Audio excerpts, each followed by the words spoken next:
हीनू नदी के किनारे जो घर बने हुए हैं, जो झुग्गी झोपड़ियाँ जो बनी हैं, बहुत सारे लोगों का आशियाना वहाँ है, उनको भी नोटिस मिला है।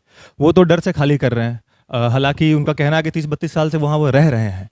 1500 रुपए की मज़दूरी कमाते हैं, वो करते हैं। उनका कहना है, एक बुज़ुर्ग से मेरी बात हुई, उनका कहना है कि 32 साल से हो गए यहाँ पे। हम बच्चे हमारे यहाँ से बड़े हो छोटे से बड़े हो गए। हम कहाँ जाएँगे? हमारा सपना कहाँ रहेगा? हम ना कमाते हैं, उतना नहीं है।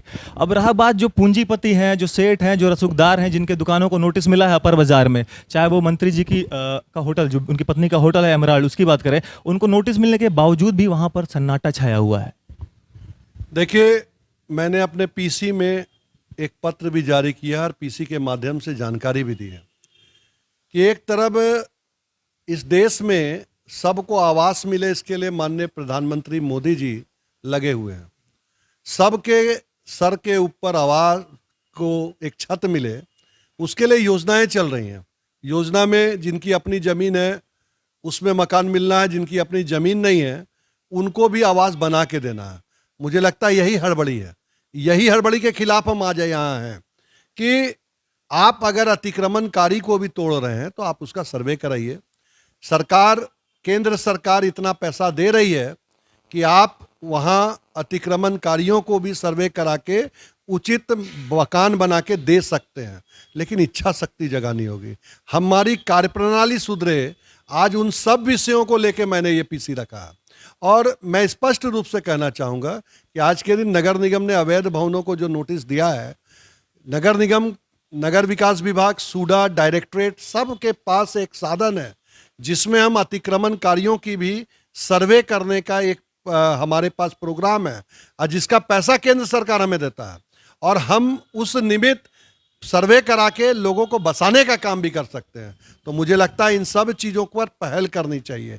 और आज चूंकि अधिकारियों का निर्देश आ रहा है, आदेश आ रहा है और कार्रवाई की बात की जा रही है, इसीलिए पीसी पे बैठा हूँ। मेरा कहीं भी ऐसा ये नहीं है कि केवल रसूखदारों के लिए बैठूं, मैं तो गरीब आबादी के लिए भी बोलना चाहता हूँ। और मैंने पीसी में स्पष्ट रूप से कहा है कि वैसे लोगों का सर्वे हो, वैसे लोगों को मकान मिले। पहले भी हम रांची जेल स्मृति पार्क में आप देखे होंगे 175 घर झोपड़ियों में रहते थे, प्लास्टिक लगा के रहते थे। मधुगम के पास, रुगड़ीगढ़ा के पास ऐसे लोग हजारों की संख्या में बसे हुए थे जिनको हम लोगों ने घर बना के देने का काम किया। और आज बारिश के समय, कोरोना के समय इस तरह की कार्रवाई हो रही है तो कहीं ना कहीं ये जनहित में नहीं है और इसी के विरोध में आज ये पीसी है। अगर बात करें सेवा सदन की, 62 साल से है।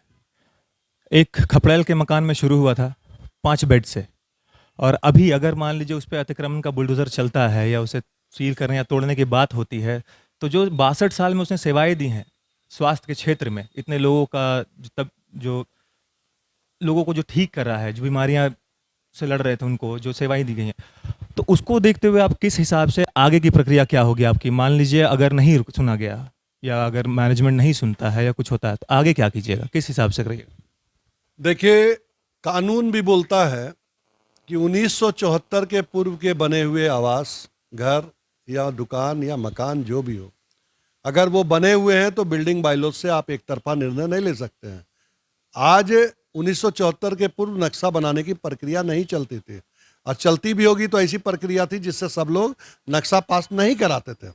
अब आप उस तरह उस समय के भवनों को तोड़ने का काम करेंगे तो बिल्कुल सरासर गलत करेंगे, क्योंकि हाईकोर्ट वो लोग जाएंगे, बिल्कुल स्टे मिलेगा उनको। नियम कानून से ऊपर थोड़ी ना कुछ है। अब माननीय उच्च न्यायालय के रहते मैं ऐसा सोच भी नहीं सकता हूं कि कोई गलत निर्णय हो जाएगा जिससे जनता तकलीफ में पड़े।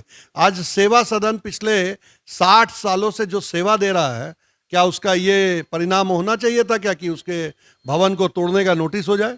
मैं नहीं समझता। अगर अतिक्रमण का मामला आज से 1.5 महीना 2 महीना पहले आया था, मैंने कोई आवाज़ नहीं उठाई, इसलिए कि अगर कोई भी अतिक्रमण करता हो, चाहे वो गरीब हो या अमीर हो, अगर अतिक्रमण सरकार की भूमि को कब्जा करके कोई काम करता हो तो उसको तोड़ने में गुरेज भी नहीं करनी चाहिए। लेकिन अगर कोई अपनी ज़मीन में कोई ये काम कर रहा हो, अब वो भी सामाजिक काम कर रहा हो, वहाँ आप देखेंगे कि एक से एक लोग जिनका पृष्ठभूमि एक सामाजिक पृष्ठभूमि के लोग हैं, जो अपना पैसा लगा के वहाँ काम कर रहे हैं, लोगों की सेवा कर रहे हैं, और वहाँ उस कमिटी में वही लोग हैं।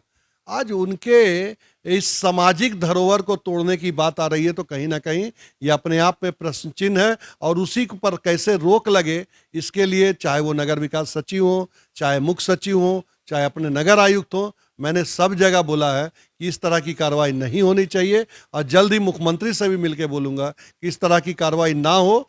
घर रेगुलराइजेशन का जो बिल है वो आना चाहिए, बिल्कुल व्यवहारिक आना चाहिए। पहले 2 बार जो आया है वो बिल्कुल अव्यवहारिक था, जिसके कारण लोगों ने अपने घरों को रेगुलर नहीं करा पाए हैं। आज एक अच्छी बिल आए जिसमें सब तरह के घरों को रेगुलर कर दिया जाए, ये रहे तो मैं समझता हूं कि रांची की जनता को राहत मिलेगी। अतिक्रमण कहीं किसी हद तक सही भी है, मानते हैं इस बात को, लेकिन अतिक्रमण में इतनी जल्दबाजी क्यों? जल्दबाजी इन द सेंस मेरा ये है कि प्रॉपर मैनेजमेंट नहीं है। अगर मान लीजिए गरीब लोगों के घर को तोड़ा जा रहा है, उनको हटाया जा रहा है, उनको नोटिस दिया जा रहा है कि आप यहाँ से खाली कर दीजिए, अगली बार आएगा तो बुलडोजर चल जाएगा, तो प्रॉपर मैनेजमेंट क्यों? उनको प्रॉपर एक आवास क्यों नहीं प्रोवाइड किया जा रहा है, या उनको रैन बसेरा कहीं रहने का इंतजाम क्यों नहीं करवाया गया? इस मैनेजमेंट के बाद अगर अतिक्रमण करते तो चलता भी, इतना हड़बड़ी क्यों है? देखिए, यही मेरे समझ में नहीं है, इसीलिए तो मैंने कहा कि इतनी बेताबी से आप इस तरह की कार्रवाई कर रहे हैं। जिला प्रशासन ने अतिक्रमणकारियों को तोड़ने का काम किया है, ठीक है, नदी में बस गए, नाले में बस गए, अधिकारियों को उस समय संज्ञान में लेना चाहिए था। अधिकारी जब बना रहे थे लोग, तो उस समय देखना चाहिए कि कोई नदी नाला को इंक्रोच ना करे। ठीक है, इंक्रोचमेंट हो गया, हटाना भी है, बिना हटाए काम भी नहीं चलेगा। इसलिए कि अतिक्रमण अगर लोग नदी नालों का कर लेंगे तो हम शहर को व्यवस्थित नहीं कर पाएंगे।